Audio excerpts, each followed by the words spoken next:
2020년도 새해가 되었습니다. 오늘 첫째 주일인데요. 우리 서로 인사하는 시간을 갖겠습니다. 새해 복 많이 받으세요. 새해 복 많이 받으세요. 네, 새해 복 많이 받으십시오. 네, 네.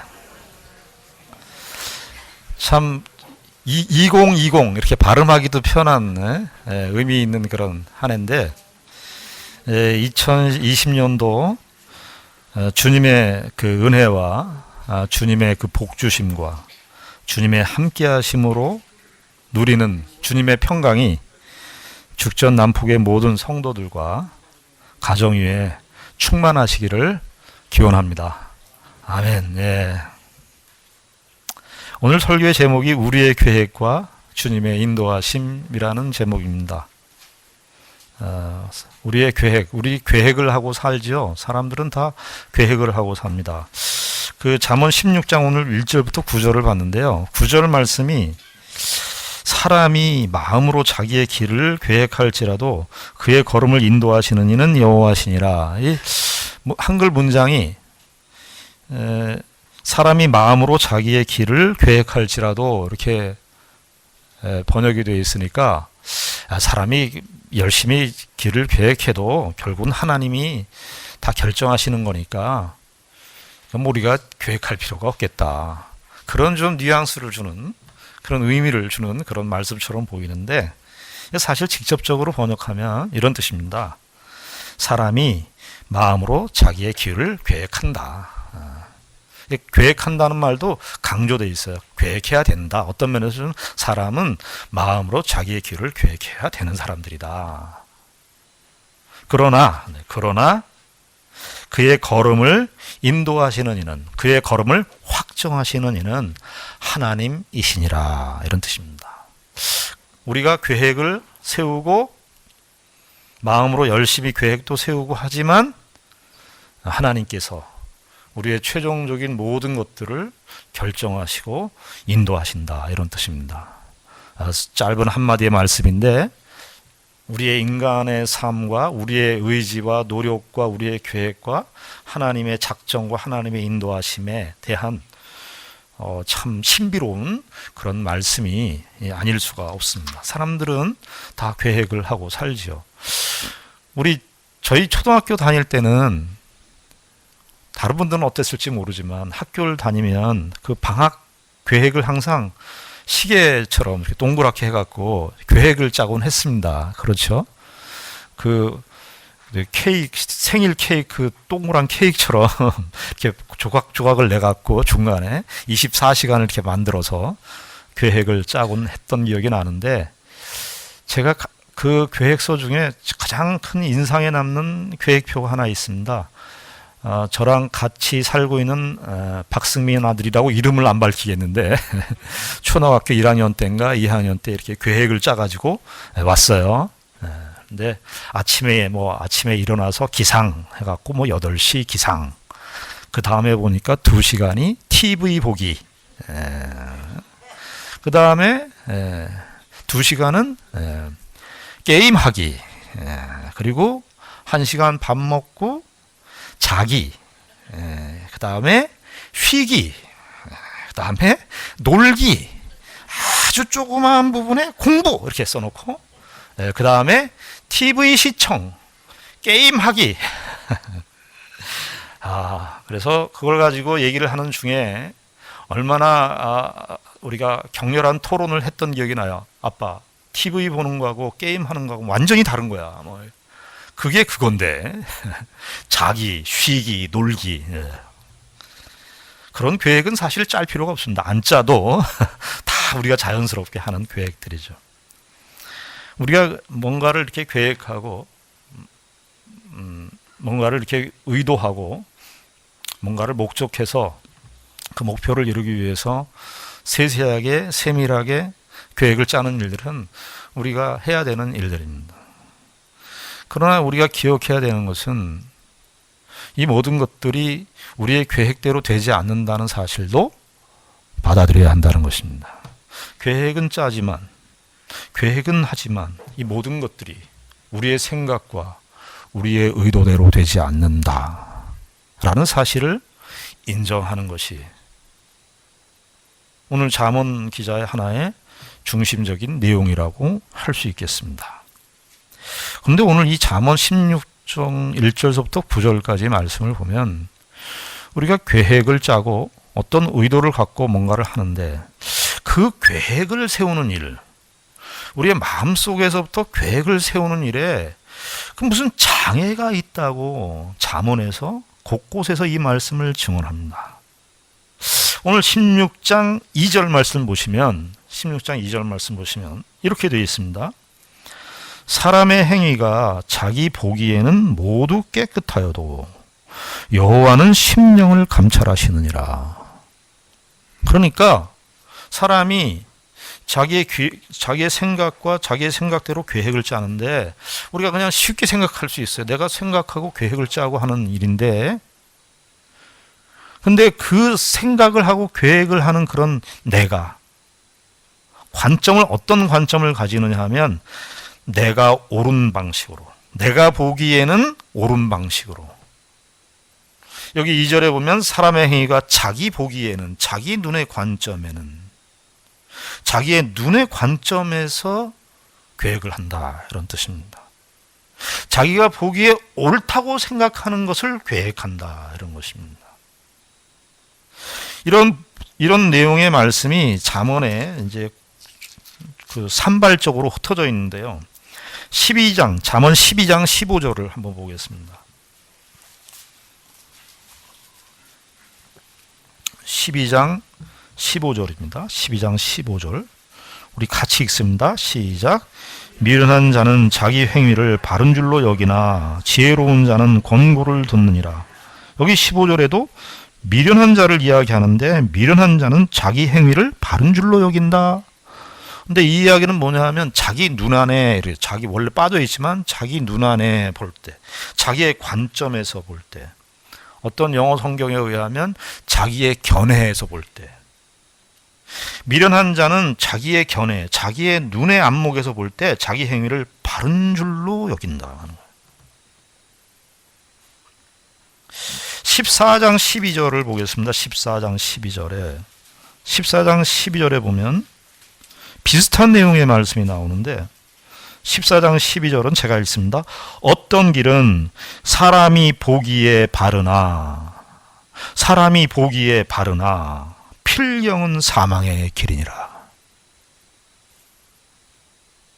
이 역전의 말씀을 이해하시겠습니까?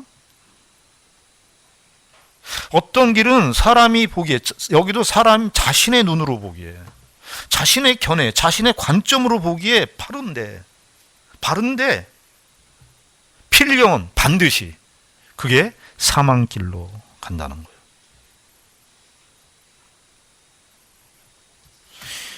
잠언 21장 2절을 한번 보겠습니다. 21장 2절. 잠언 21장 2절. 21장 2절도 같은 말씀이에요. 사람의 행위가 여기 행위라는 말 또 길이라는 말은 히브리어 성경에 이게 같은 단어. 히브리어가 그 참 의미 많이 그 의미 있는 그런 그 언어인데 단어 하나에 복합적인 의미를 담고 있어요. 그래서 잠언을 읽을 때 혹은 다른 구약 성경을 읽을 때 행위 그렇게 나오면 길이라는 말로도 같이 번역할 수 있어요. 길이 행위고 행위가 길이에요. 인간의 삶의 총체적인 것을 다 대변해 주는 것이에요. 우리의 행동, 삶의 결정, 방향, 목적 이런 모든 것들을 다 대변해서 길 혹은 행위라고 말하는데 12절에 사람의 행위가 자기 보기에는 여기서 자기 보기에는 모두 정직하여도 여호와는 마음을 감찰하시느니라. 이 이야기는 뭐냐면요. 사람은 결과가 선하면 동기까지도 다 선한 것이라고 자기 스스로 생각한다는 거예요. 사람의 행위가 자기 보기에는 모두 정직하여도 여호와는 마음을 감찰하시는. 내가 보기에 자기의 눈 안에서 자기의 견해에 보면 이것이 옳고 바른 길이라고 생각하는데 그것이 필경은 사망길이라. 여러분 잠언에 있는 말씀은 우리가 일반 안 믿는 사람도 잘 읽는 그런 말씀입니다. 이거 참 안 믿는 사람들도 이건 참 귀한 말씀이고 정말 귀한 내용이다. 이렇게 쉽게 이렇게 전도용 본문으로 쓸 수 있는 것이 이 잠언의 말씀인데, 사실 잠언을 이렇게 표피적으로만 읽으면 그렇게 생각할 수 있지만 잠언의 속속들이 그 내용에 흩어져 있는 내용들을 우리가 추적해 보면 잠언 역시 인간의 그 자신 안에 있는 문제, 인간의 자신 안에 있는 그 오만, 인간의 자신 안에 있는 그 교만, 그 교만이 자신의 관점, 자기 안에, 자기 눈에 볼 때 이 죄인의 관점을 그 바탕에 깔고 있는 것을 보게 됩니다. 사람이 자기가 다, 오늘 우리 16장 2절에 의하면요, 이렇게 되어 있습니다. 사람의 행위가 자기 보기에는 모두 깨끗하여도, 여기 깨끗하여도라는 이 표현은요, 레위기에서 제사용어 쓰일 때 하는 표현이 흠없는 제물. 그러니까 이 이야기는 뭐냐면 사람이 자기가 결정하고 자기가 하는 행위는 이렇게 고결하고 이렇게 흠없는 것이고 아무 문제가 없고 그렇게 생각한다는 거예요, 사람이.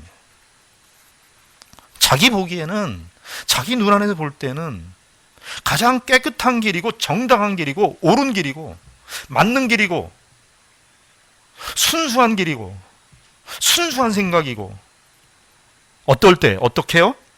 자기 보기에, 자기 보기. 구약 성경의 역사를 보면, 구약 성경의 역사, 아담의 타락 이후의 역사를 보십시오. 하와가 선악과의 유혹을 받고 나서 들었던 생각이 무엇입니까? 우리가 하나님과 같이 될 것이다. 자기 생각에 선악과를 따먹으면 우리가 신과 같은 존재, 하나님과 같은 존재가 될 것이다. 옳다, 그것이. 이것이 바른 길이다. 이것이 흠없는 길이다. 이렇게 생각을 했어요. 근데 그 길은 어떤 길입니까? 에덴 동산에서 하나님의 축복과 하나님의 은혜를 누리는 그 관계에서 끊어지는 필경 사망의 길을 가고 마는 그런 결정을 하게 된 것이에요.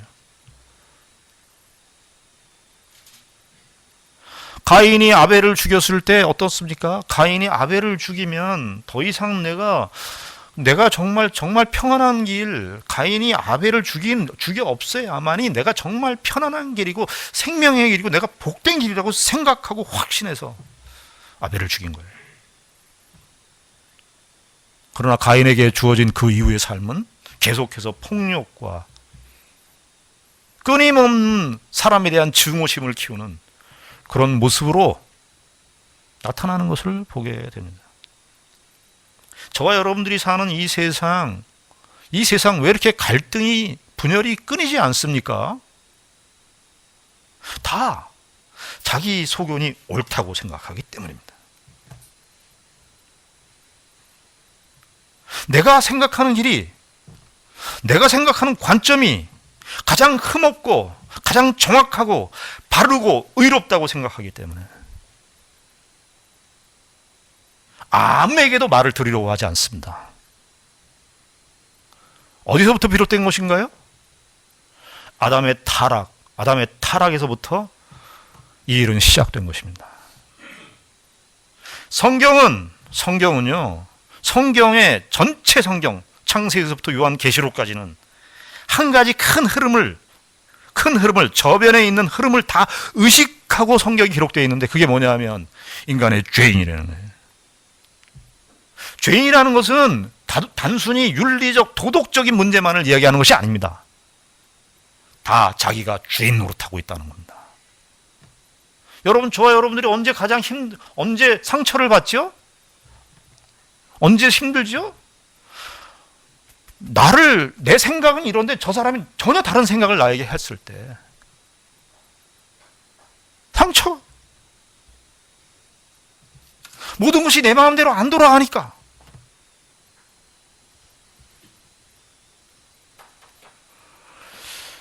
자기 행위가 정말 옳고 정당함에도 불구하고 필경은 사망길로 가는 내용들이 성경에 즐비합니다. 여러분, 우리가 출애굽기 이스라엘 역사 속에서 다 대표적인 역사가 이 출애굽 역사 아닙니까? 출애굽 역사는 이건 신약 성경에 예수 그리스도를 믿고 구원 얻는 그 예표적 그림자의 역할을 하는 아주 대표적인 그 이스라엘의 역사 속에 가장 큰 사건이라고 할 수 있겠습니다. 출애굽 사건. 출애굽 사건 때 우리는 모세와 이스라엘 백성들만 보죠. 근데 우리가 출애굽기 전반부 4장서부터 14장까지의 내용을 보면 누가 훨씬 더 많이 등장하냐면요, 애굽의 바로 왕이 많이 등장합니다. 애굽의 바로 왕 어떻게 했습니까? 10가지 하나님으로부터 징계를 경험했음에도 불구하고 바로 왕이 포기했나요?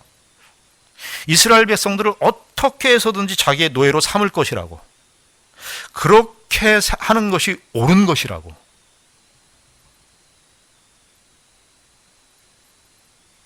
그렇게 생각하는 자기 소견에 옳은 대로 그것이 가장 옳은 길이라고 생각해서 애굽 왕 바로가 어떻게 했습니까? 나중에 출애굽기 14장에 보면 홍해에 가서 몰살을 당하는데 그 당시 때 애굽의 가장 훌륭한 장수들, 그리고 그 당시에 가장 내놓으라 하는 최첨단 무기들 싹 다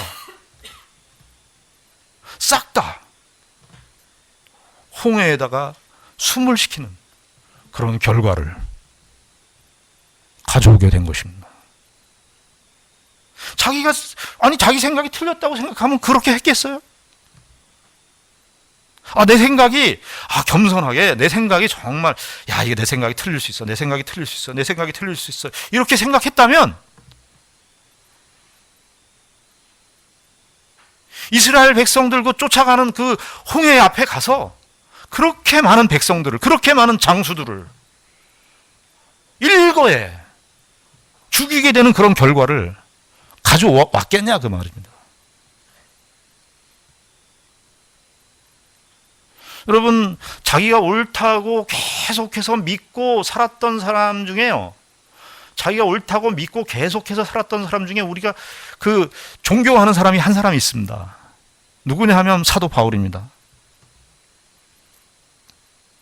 여러분, 사도 바울이 예수 믿기 이전에 어떻게 생활했습니까?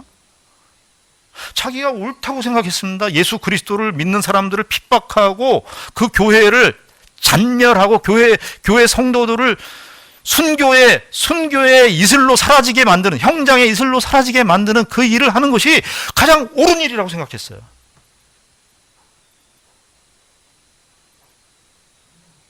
정당한 일이라고 생각했습니다. 그런데 그 일이 어떤 결과를 가져왔죠?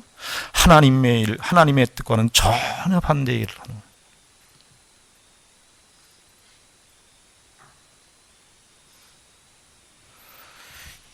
성경의 역사 속에서도 이런 모습이 많이 나오죠. 창세기에 보면은 요셉의 스토리를 보지 않습니까? 요셉의 11 형제들이 요셉을 죽이려고 했습니다. 그것은 그들이 각자 모의해서 요셉을 죽이는 것이 합당한 길이라고 생각했습니다. 요셉의 형제들이 그 모의한 대로 그 결과를 받아냈습니까? 요셉이 다 죽고, 요셉 없이 우리가 평안한 이스라엘을 새로 꾸몄구나, 그렇게 역사가 진행되던가요? 성경의 역사 속에서도 이런 모습들이 많이 나타나지만 인류 역사 속에서도 이런 것들이 반복돼서 재현되는 것을 보게 됩니다. 예수님이 활동하시기 전 그 당시 때 그레코 로마 헬라 시대를 장악하고 있었던, 헬라 정복을 이루었던 왕이 누구였습니까? 알렉산더 대왕이었습니다.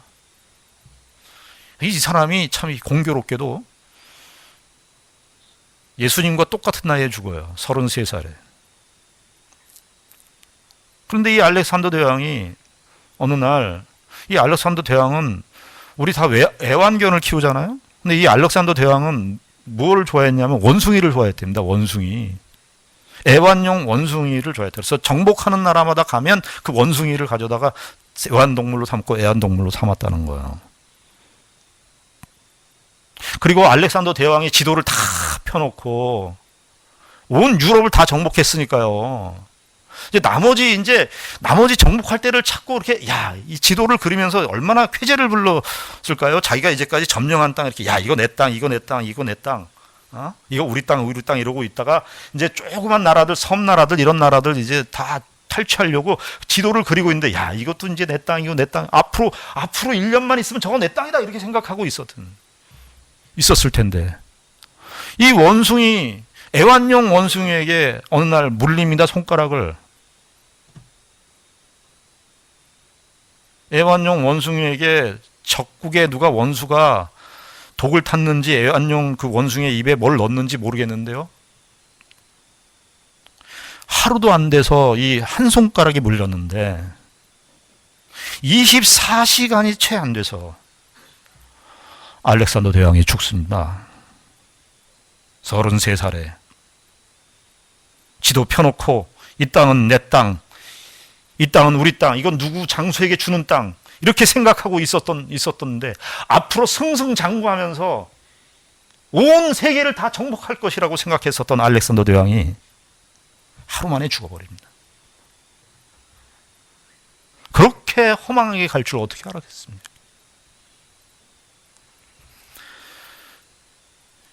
나폴레옹 너무 유명한 우리 프랑스의 장수죠. 프랑스의 왕이고 장수였죠. 1800년대에 이 나폴레옹 얘기 들으면 히틀러 못지않게 그 당시 때 유럽 사회에서 엄청난 이름의 파워를 가지고 있었던 사람 나폴레옹이었습니다. 나폴레옹이 가장 수치스러운 전쟁, 마지막 전쟁이라고 할 수 있는데 가장 수치스러운 전쟁이 뭐였냐면 워터루 전쟁이었습니다. 1800년대, 1815년대인가요? 6월 달에 있었던 전쟁이었습니다. 나폴레옹이 프랑스에서 이거 영국을 점령하는 거예요. 영국은 늘 프랑스하고 늘 싸웠거든요. 근데 프랑스가 나폴레옹이 다 다른 나라, 벨기에 이런 주변의 나라들은 다 정복했는데 영국이 항상 눈에 가시였어요. 근데 영국 런던의 그 밑에 지방에 워터루라고 하는 곳이 있었는데 나폴레옹이 호언장담을 합니다. 내가 저 워터루를 하루 만에 내가 다 정복할 수 있다. 그래서 그 워터루의 그 적진에다가 그 야포와 대포를 그냥 곳곳에다가 하루만 그 대포를 날리면 영국은 우리 손 안에 다 들어온다. 모든 세계의 천하만방에 이 전쟁은 우리의 것이다. 이렇게 다 호언장담했었던 나폴레옹 장군이었습니다. 근데 전쟁하는 그날 전혀 예상치 않은 변수를 만나게 되는데 하늘에서 엄청난 비가 내린 겁니다. 대포는요, 이 대포를 밀고 가면서 포를 날려야 되는데 진흙탕이 되니까 대포가 움직일 수가 없는 거예요. 오히려 그 대포가 전쟁을 하는 데 있어서 장애물이 되고 말았습니다. 워털루 전투에서 참담한 패배를 당하며 자기 생각에 옳다고 생각을 했는데 결과가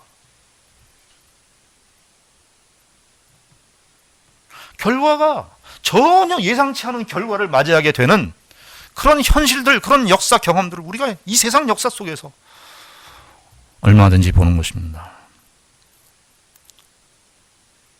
잠언은 이런 사실들을 의식하고 전체 이런 사실들을 의식하고 우리의 눈, 자기의 견해, 자기의 생각, 자기의 관점, 자기라고 하는 이 나 자신이 결정적으로 문제가 있다는 사실을 지적합니다.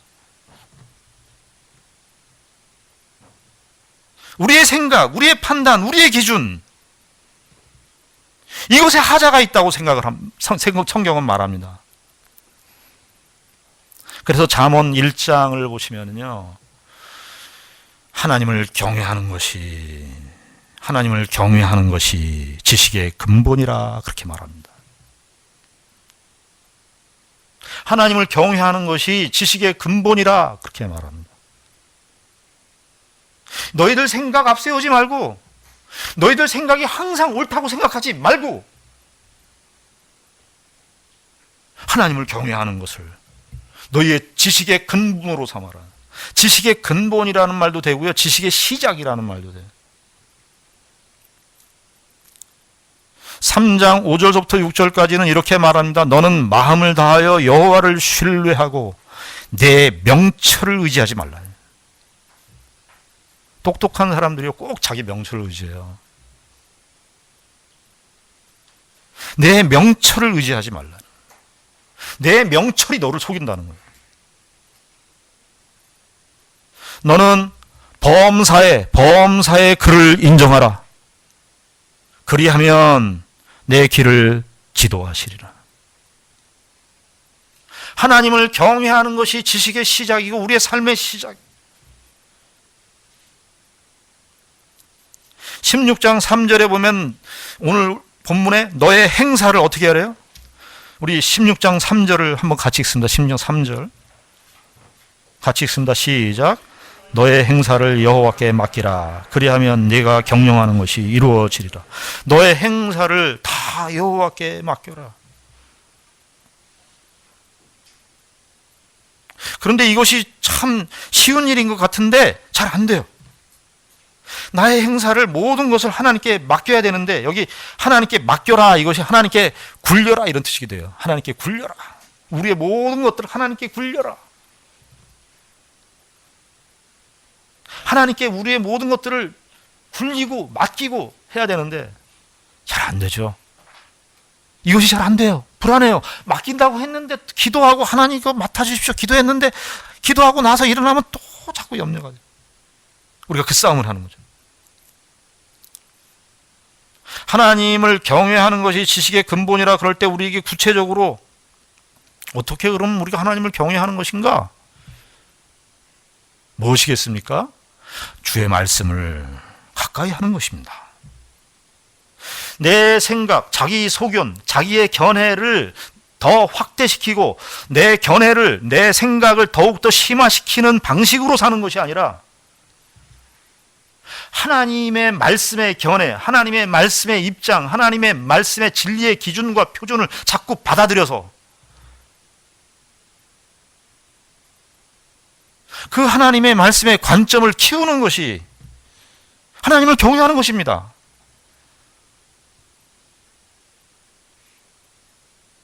그 방법 외에는 우리 인간의 삶을 정말 정상적으로 하나님께서 원하시는 생명의 길을 갈 수 있는 방법은 없습니다. 그런데 저와 여러분들이 사는 이 시대는 어떻습니까? 어떤 목사님이 우리가 하나님을 생각하고 사람 사는 거 보세요. 사람에게 가장 쉬운 일이 뭡니까? 밥 먹는 것보다 쉬운 일이 뭐예요? 우리가 의식하지 않아도 하는 게 뭐죠? 생각하는 거예요. 생각하는 거.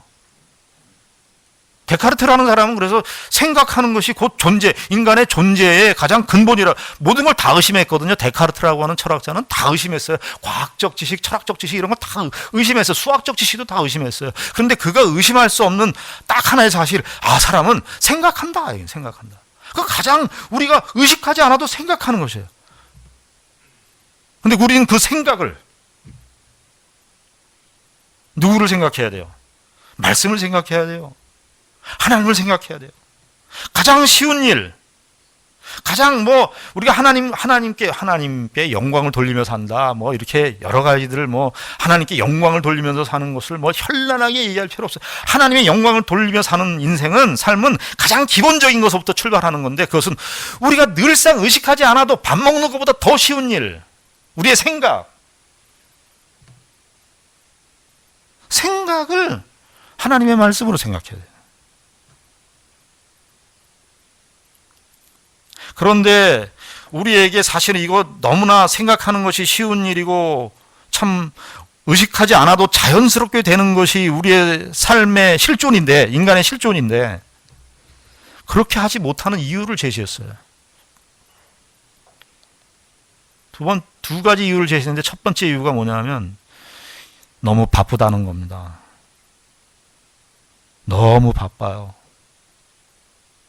이 사람도 만나야 되고 저 사람도 만나야 되고 이 모임도 가야 되고 저 모임도 가야 되고 이것도 살아가야 되고 저것도 살아가야 되고 물건을 하나 사는데 여기저기 다 돌아다녀 봐야 돼. 너무나 선택의 자유가 많아졌어요. 선택할 수 있는 여지들이 많아지니까 너무 사람들이 생각을 그런 쪽으로 하다 보니까 너무 바빠졌어요. 그러니까 정작 하나님의 말씀을 생각할 틈이 없어요. 너무 바빠요. 그리고 두 번째는 너무 시끄럽다는 거예요.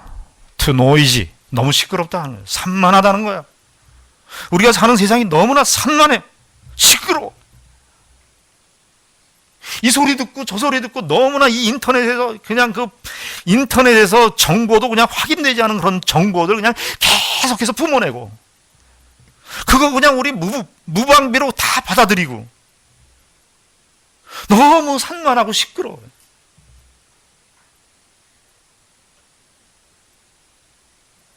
너무 소리들이 많아요. 홍수에 마실 물 없다고. 너무나 많은 소리들이 있는데 그 소리는 진리의 소리하고 너무나 먼 소리들이.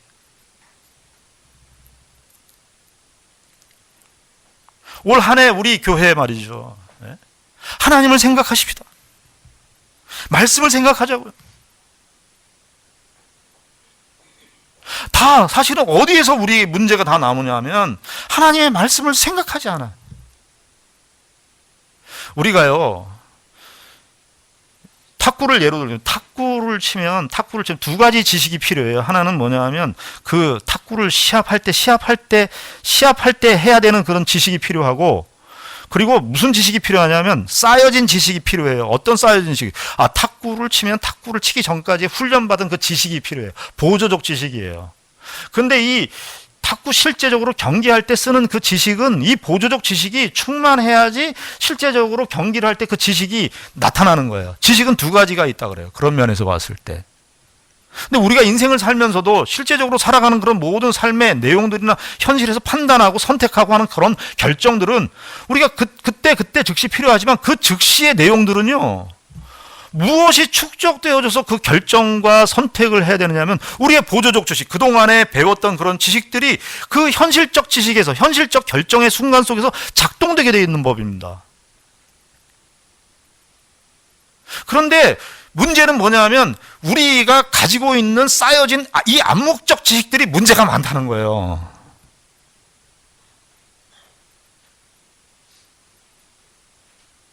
그래서 싸워요.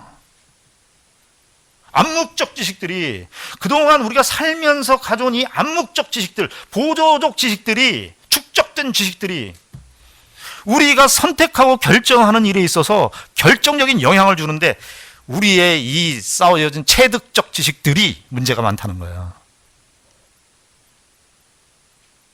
예수 믿고 새로운 사람이 됐습니다. 하나님의 말씀을 읽는 이유는 우리의 이 체득된 지식, 경험적 지식, 학습된 지식들을 하나님의 말씀에 비추어서 다시 다 재해석해야 되는 일들이에요. 안 하죠. 그냥 내가 이제까지 배워온 지식대로 살죠.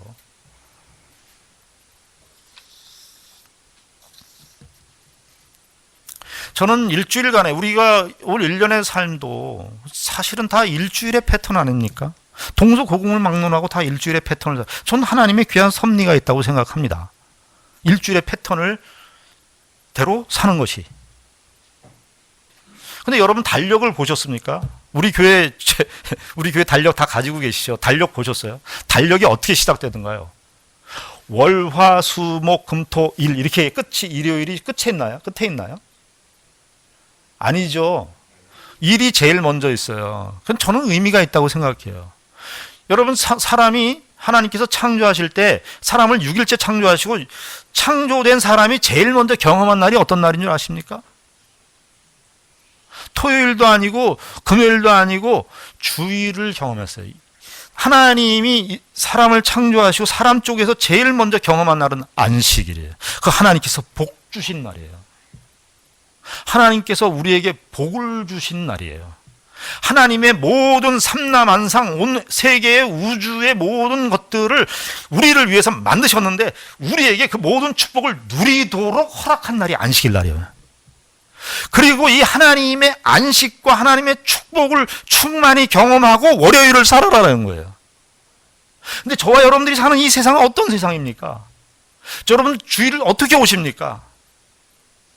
주일을 급급해서 오죠. 급급해서. 이 세상에 살면서 피곤하고 힘들고 지쳐서 마지못해서 주일 지키기 마지못해서 오늘 와서 너무 피곤합니다. 오늘 너무 피곤해요.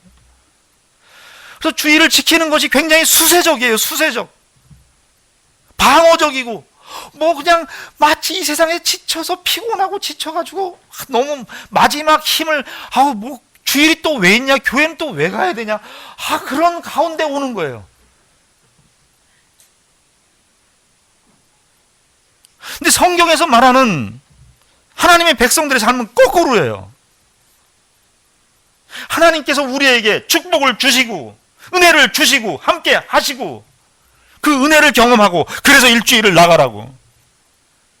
그래서 이 현실 속에서 세상 속에서 6일간을 삶을 살 때 하나님께서 너희에게 많은 축복을 주셨으니까 그 축복을 가지고 나가라고요.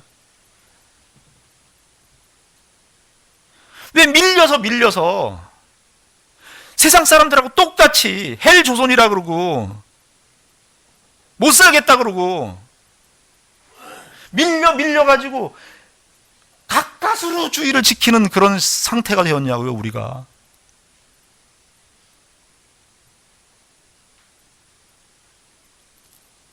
하나님께서 우리에게 베푸신 은혜와 축복들을 다시 한번 이 새해 첫 주에